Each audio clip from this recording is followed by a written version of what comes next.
Thank you. Well, thank you very much. Great to be here for the closing night show here at what is this? Is this San Francisco? Okay, been here for 2 weeks, and this is the closing night. We'll do 2 shows tonight, and I'm really looking forward to it. So let's get going, huh? I mean, I think there's nothing better for a person to come out and do the same thing over and over for 2 weeks. And this is what I enjoy, so I'm just going to do the same thing over and over and over, and I think rather than do it just twice, I think I'm going to do it over and over. I'm going to do the same joke over and over in the same show. This will be like a new thing. I'm looking for a little different kind of thing tonight, so this would be good. Okay. Hey, I'm not trying to be a big shot or anything like that, but I get my drinks half price. That's right, for every one you buy, I get 2. So I can just have about as much as I want, you know what I mean? And it doesn't affect me.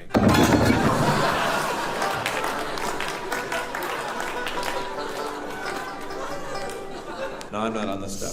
Okay, I have had a lot of fun since I've been here. I do like coming to San Francisco because it's an intellectual town, and that's kind of what I'm into. I dig the intellectual kind of thing. And I had a good time since I've been here. I know that sounds phony because every entertainer in the world comes out no matter where they are. They go, "Hey, it's really great to be here." And it really sounds fake, but I am sincere when I say, "Hey, it's really great to be here." But I dig the scene here. You know, I'm into the sophisticated kind of thing, and that's because I went to college. I studied philosophy, psychology in college, and I'm pretty proud of that. How many people study philosophy in college? So they can never raise their hand, they always go like halfway, because they're so confused after about 2 years, you know. Oh, but shit. Anyway, I have a book coming out. I'm pretty proud of that. I'm getting more out of the comedy, more into the serious. There's a little child there. Hi. How old is that little child? 2? Got a joke for him. These 2 lesbians are walking down the street.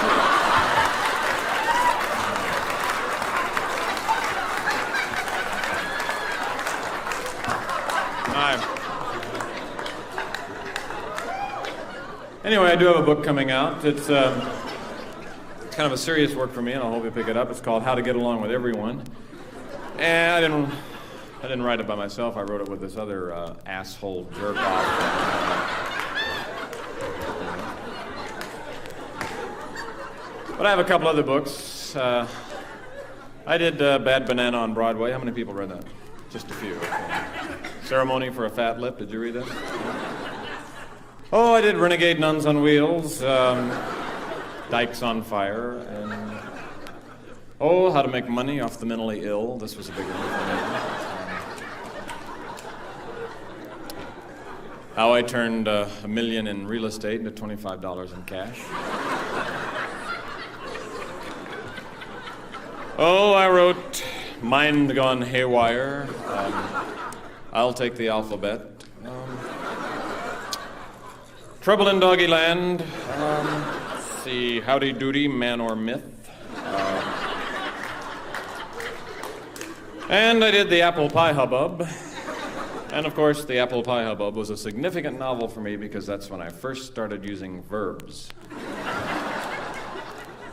My novels really brightened up after that. It was great. It's a good thing. But it's great. I think school is an important thing because you do learn the important questions of life. Hey, isti mundus furiabundus, huh? Oh, forgot. You don't speak Latin. Okay. But I'm into language. This is my thing, you know. Language is the most important.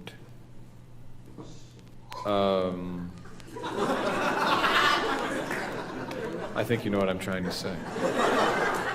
If you go to college, study the English language. So few people can really speak with pizzazz, you know? I think you know what I'm trying to say. Because we have a communication going here. We're into something. We are into something, man. And this is not drug-induced either. This is real. I've never had this feeling before, really. This is wild. This is wild, isn't it? You feel it? I'm feeling it. But I am into the intellectual thing. I went to college. I studied the great philosophers, Socrates. I studied Plato. And, you learn the important things. Like if you're studying geology, which is all facts, as soon as you get out of school, you forget it all, you know? Because it's just numbers and things. But philosophy, you remember just enough to screw you up for the rest of your life. You know? And you studied the important, like ethical questions. Is it okay to yell movie in a crowded firehouse? Religious questions. Does the Pope shit in the woods?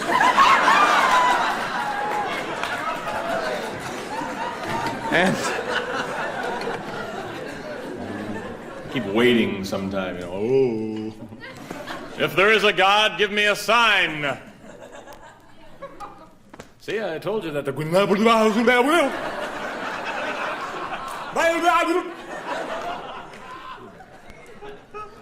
Wouldn't it be weird if you died and you woke up and you were in heaven, just like they always told you? And everybody had wings on and pearly gates.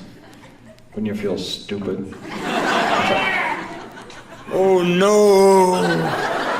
You mean that this is what? Oh! In college, they said this was all bullshit. Oh, well, I'll just come in and... What? You been keeping records on me? Well, it wasn't so bad. How many times did I take the Lord's name in vain? Ooh. 1,000,006. Oh. Jesus Christ.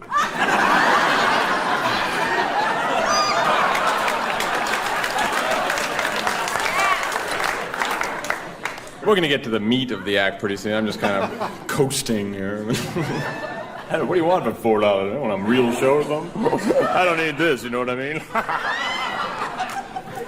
I'm a neat guy. More wine.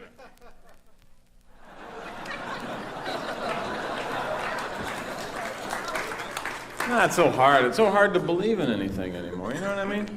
It's like religion. I mean, you can't really take it seriously because it seems so mythological and it seems so arbitrary. And then, on the other hand, science, you know, it's just pure empiricism, and by virtue of its method, it excludes metaphysics. And I guess I wouldn't believe in anything if it weren't for my lucky astrology mood watch.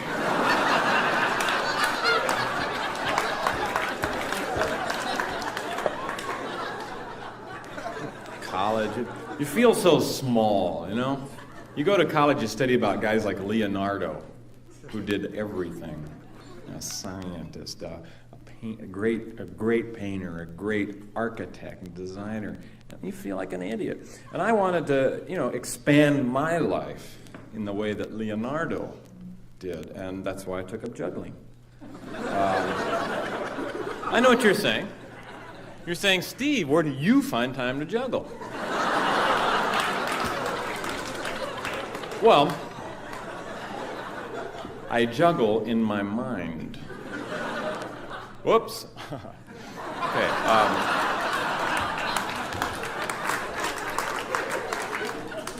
But people look at guys like the Mona Lisa. Leonardo's Mona Lisa, and they think, oh, that's not so great. But not a lot of people know this. The Mona Lisa was painted with one stroke. You just went, how's this? Oh, okay, I'm sorry. All right, okay.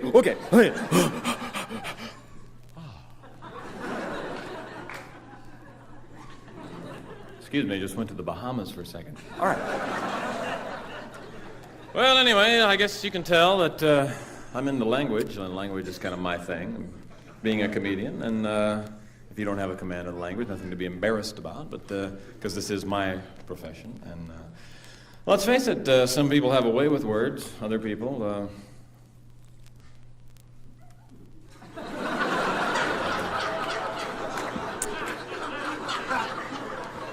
Oh, not halfway, I guess. See, I'm into language. You have to have a command of the English language, you're just nowhere. I mean, like, say you get out of college or whatever you do. You're going to go into business. Say you're going to open a bank. Now, just for an example, you've got to give it the right name. It's got to be something big and strong, like Security First Trust and Federal Reserve. And you have to name a bank that because nobody's going to put their money in Fred's Bank. Hi, I'm Fred. I have a bank. You got 1,500? I'll put it here in my white suit. White suit, right hand pocket. Okay, you got to remember that. I got a great dirty trick you can play on a 3-year-old kid. See, kids learn how to talk from listening to their parents. See? How's it going? See, this is a good one you can pull on. See, what you do, if you have a 3-year-old kid and you want to play a dirty trick on him, whenever you're around him, you talk wrong. So now it's like his first day in school and he raises his hand. May I mambo dog face to the banana patch?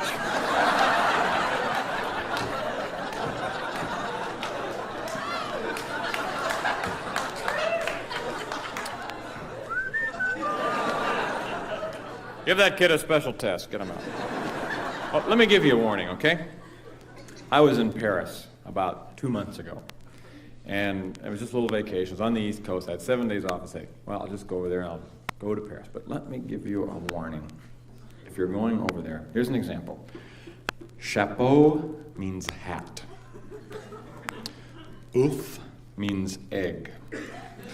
It's like those French have a different word for everything. Serious. So you never appreciate your language till you go to a foreign country that doesn't have the courtesy to speak English. I went over there thinking, no problem. I don't speak any French. I'm thinking, no problem. English is a universal language. It'll be easy. So I get off the plane, get into the taxi, say to the driver,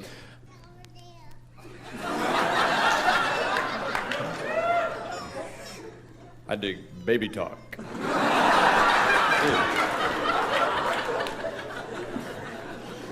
Okay.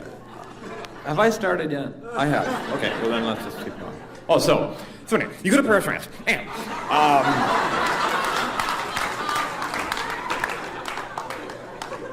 well, let's go back to what I was talking about Paris, France. I remember, don't worry. No, so did I say a courtesy to speak English? I said that, okay? Now, I went over there thinking, everyone's going to speak English, no problem. I don't speak a word of French. It's a universal language, so I'll just be able to speak English. So I get off the plane, I get into a taxi. The first indication I'm going to have trouble, I say to the driver, like to go to a hotel, please. The driver turns and goes, Je suis là de soir. What? What is that you're saying? So the first thing you do, this is really dumb. You think this will help, you adopt a French accent. I would like to go to the hotel. So that's nothing. So I went out, I bought a little French phrase book, hoping to memorize little phrases, can I go to the bathroom and things like that. But French is not like Spanish. In Spanish, you can sound it out. It's easy for Americans. Every vowel is a syllable. You go, Casa de Pepe. ¿Dónde está Casa de Pepe? But French is like, Je ne le dois.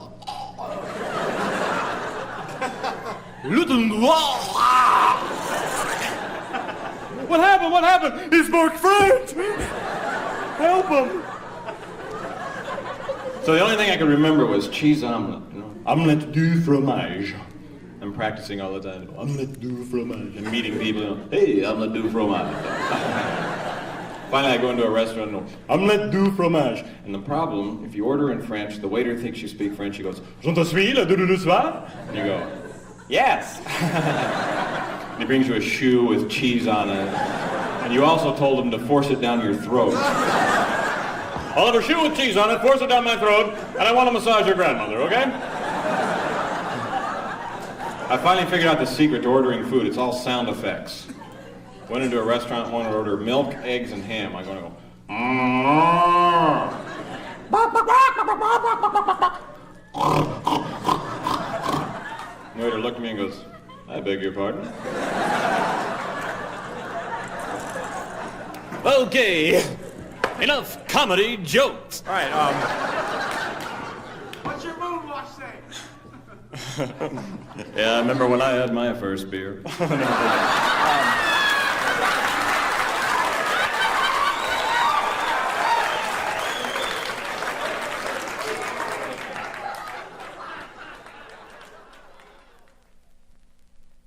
Oh, I get it. Don't worry, I get it. I know what you're saying. You people are paranoid. You are paranoid. I know what you're saying. You're saying, oh, let's talk about the comedian behind his back. I get it. I see where you're at. No. Hey, that doesn't bother me a bit. I don't need you. I can do this act alone. I often do. I'm gonna do the act for my parents. I take out the dirty stuff.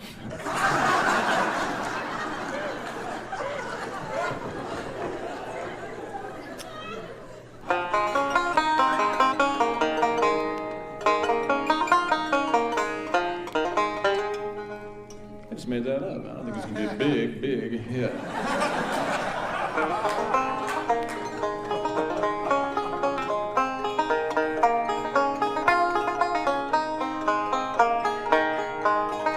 I dig making this up, man. This is the creativity in action, you know?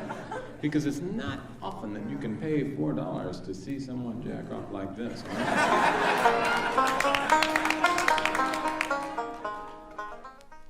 I'm in the mood for love, simply because you're near me.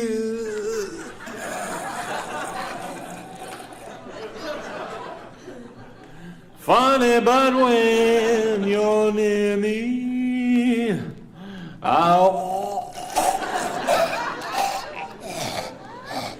I'm in the mood for love. Oh, yeah. Thank you. Excuse me, I lost my mind for a minute.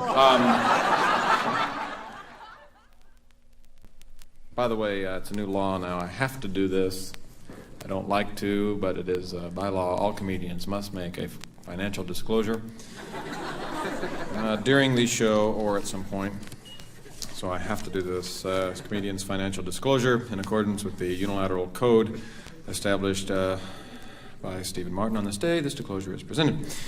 Okay, a lot of percentages. Manager and agent, 30 to 35%. Road expenses, usually 10 to 20%.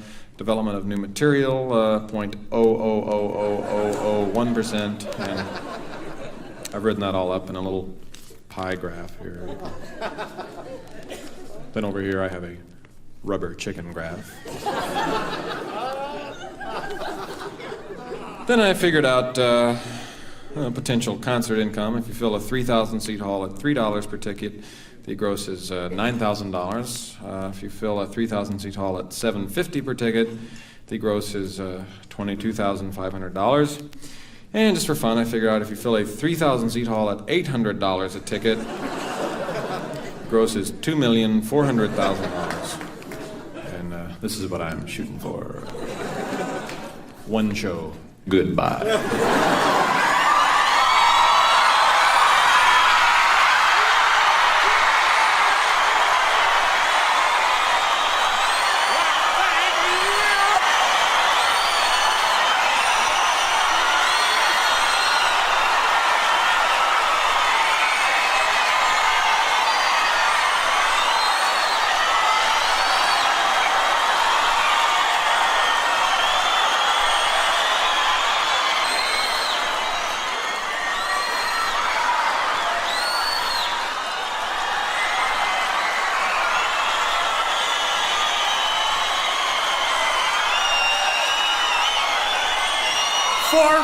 All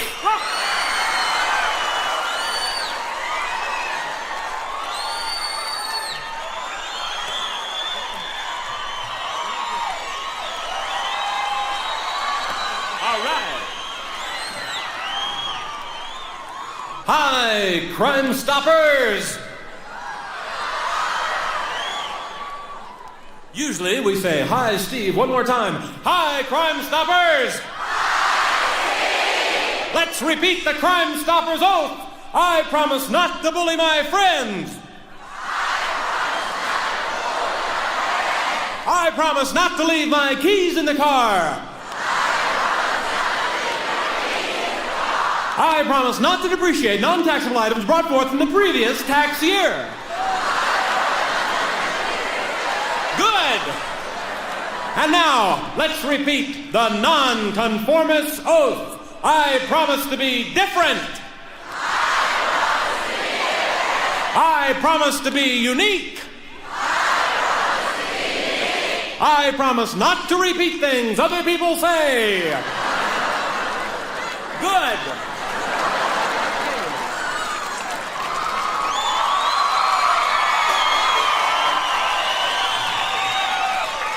Woo. Okay, have a new single out, King Tut. Whoa! Well.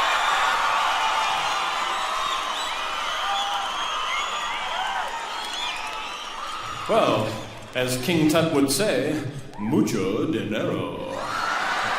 Well, the only reason I mention it, first of all, a lot of people do ask me if that's my natural voice on the record. Did we augment it with echo and all those studio tricks? And we did not. That's my absolutely real voice. And, well, I'll prove it to you right now. Here we go. Oh. King Tut, how'd you get to Sorry, I just lost my mind just for a moment. But that's okay for me!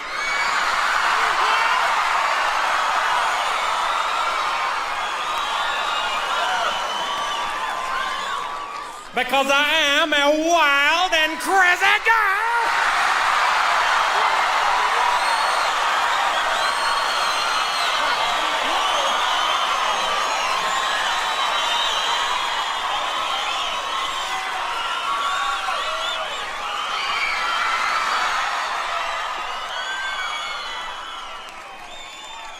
Many people come to me and they say, hey, how can you be such a swinging sex god?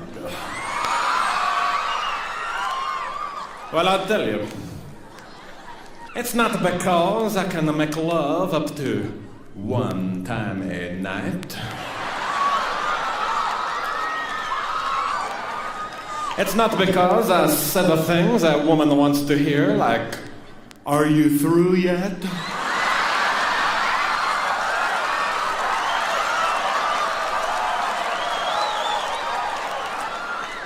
It's because I know how to read a woman. If she is like a cat, I have kitty litter.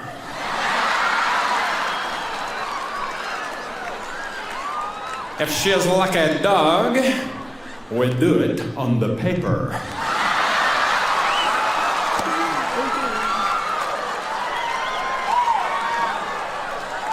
But I'm also a unique guy too. The kind of guy who likes to have his own special scent. Not to smell like every other guy.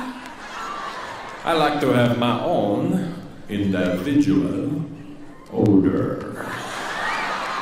That's why I wear tuna fish sandwich. I put a tuna fish sandwich under each arm, maybe one or two behind the ears.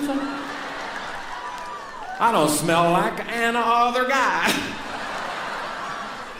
And it's economical too, because the smell lasts for 4 or 5 days. Okay. Also, I handle all my own personal finances, and I'm happy to say I recently purchased my own form of private transportation, which we landed out here at the airport this morning. It's not easy landing a station wagon out here at the airport. But actually, part of the money taken in here tonight will be going to charity. I never announce this ahead of time because it always sounds like a phony deal, but I do a lot of work with unwed mothers.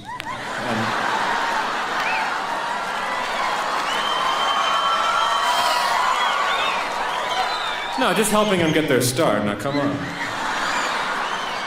Actually, I love animals. And there's something going on in Mexico right now. Some people think it's a sport. I happen to think it's cruelty to animals. I'm talking about, of course, cat juggling. They take the little kitties, 10, 12 weeks old, and they juggle them for money. La cucaracha, la cucaracha. Of course, the poor little kittens are going, meow, meow, meow, meow.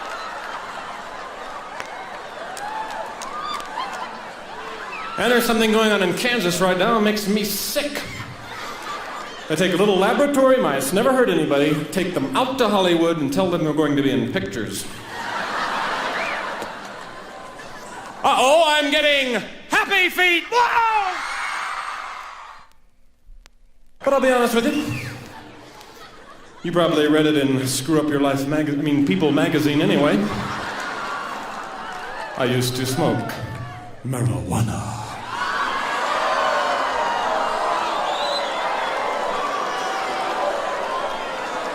But I'll tell you something. I would only smoke it in the late evening. Oh, occasionally the early evening, but usually the late evening or the mid-evening. So I just had the early evening, mid-evening, and late evening. Occasionally early afternoon or the mid-afternoon or perhaps the late mid-afternoon. Sometimes the early mid-late early morning. But never at dusk. Never at dusk. I would never do that. I don't think I should. Okay. Hey, Grandpa bought a rubber.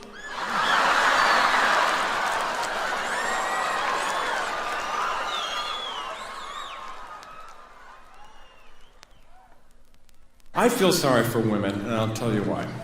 Because so many men think they're into this weird sex.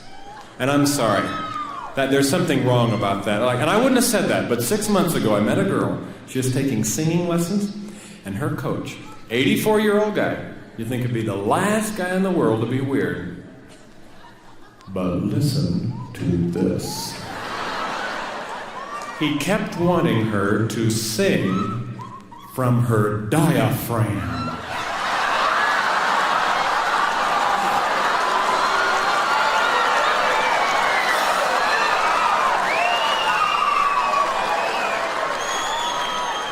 I mean, that would take years to learn that, wouldn't it?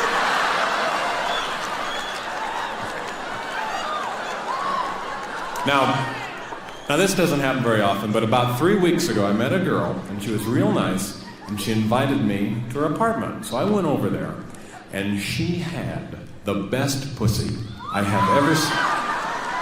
Oh, now come on! I'm talking about her cat. Now that makes me sick right there.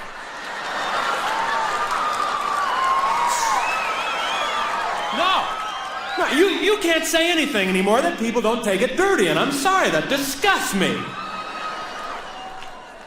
That cat was the best fuck I ever had.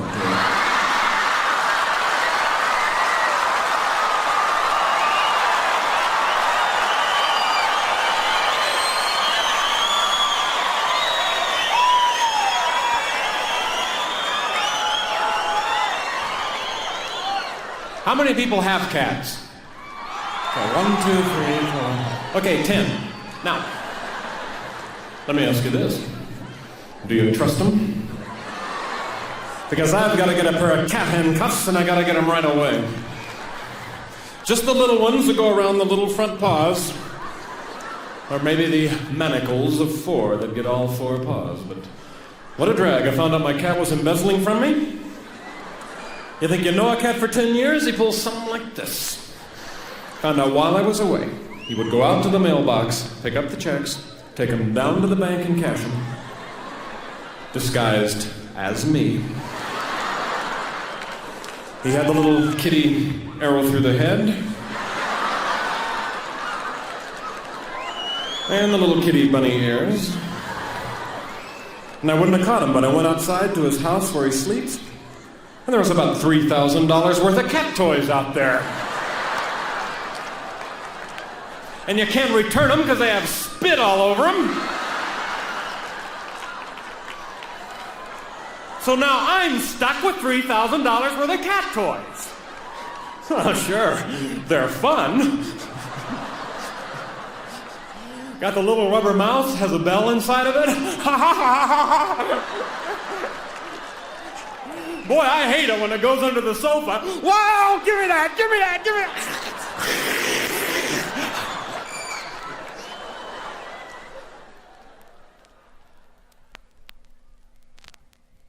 You're a great audience. Can I tell you that, okay? You are.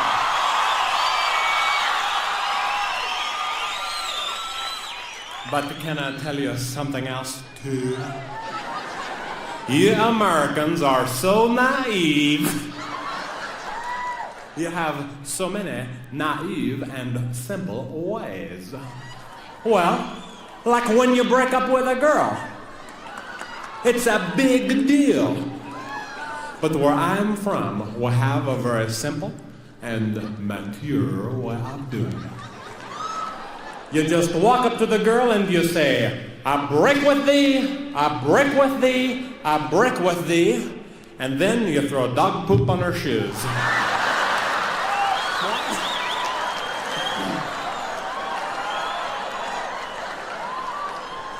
Then my brother and I, we go to the crazy swinging singles bar.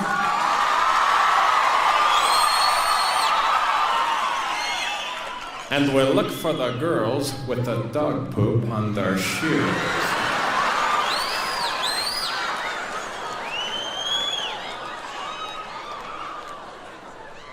I noticed you have a little dog poopy on your shoes. You know, many people come to me and they say, hey, what kind of girl is it you want to meet? Well, I just want to meet a girl with a head on her shoulders. I hate necks. That way, when we go to a fancy restaurant and I walk in with her, every head turns. Except her, she has no neck.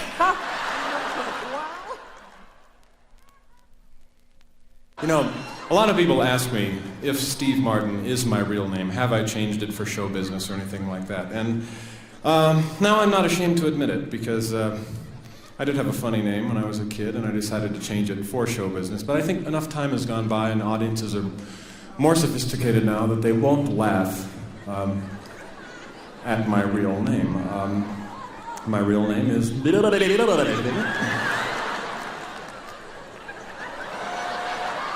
So my parents had a sense of humor. My sister's name was Hill. And my mother got to call us for dinner, and she'd go, Hill.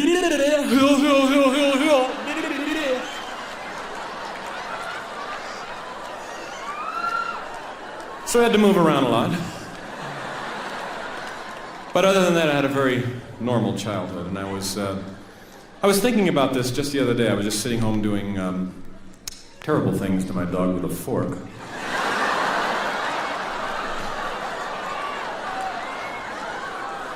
And I started thinking about when I was in high school. I had a real normal, kind of healthy high school. I was on the football team. I was a quarterback, and I quit after 2 weeks. And I'll tell you why. Because when I'm the quarterback, I think I should be calling the plays. I don't think the coach should be sending in the plays. I'm in charge out there, and that's the way I felt. And I had my own strategy. I used to like to punt on first down. So I quit that, became a cheerleader. And that was really fun. You know, I got my first experience standing up in front of people, and I got my first writing experience. I wrote cheers for the team.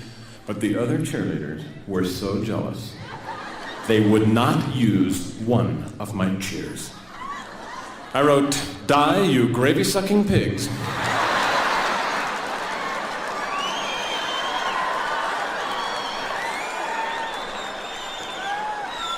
And try and make a touchdown, you scumbags.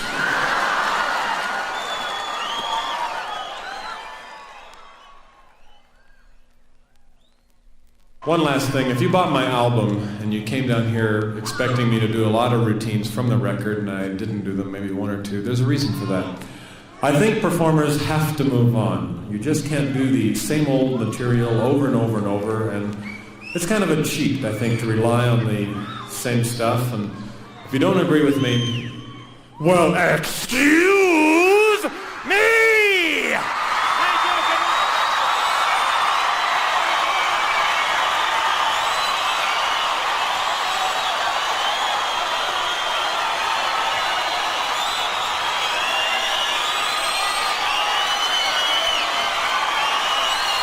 You know, one of the greatest art exhibits ever to tour the United States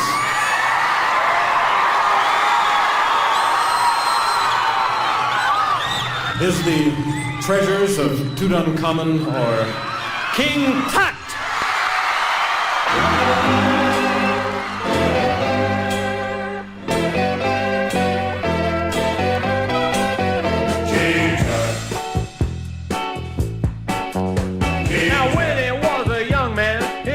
Thought he'd see people stand in line to see the boy king. How'd you get so funky? Did you do the monkey? Born in Arizona, moved to Babylonia. Now if I'd known they'd line up just to see him, I'd taken all my money and bought me a museum. With a donkey. He's my favorite honky. Born in Arizona, moved to Babylonia.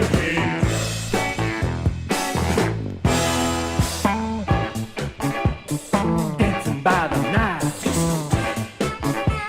The ladies love the style. Rockin' for the smile. He ate a crocodile. His life for tourism.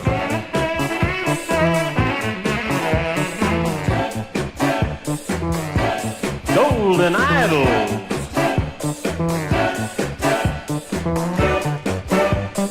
He's an Egyptian.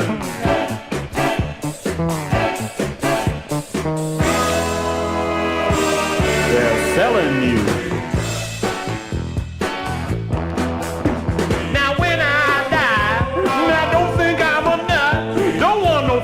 Funeral, just one like old King Tut. He could have won a Grammy, buried in his jammies. Born in Arizona, moved to Babylonia. Born in Arizona, got a condo made of stoner.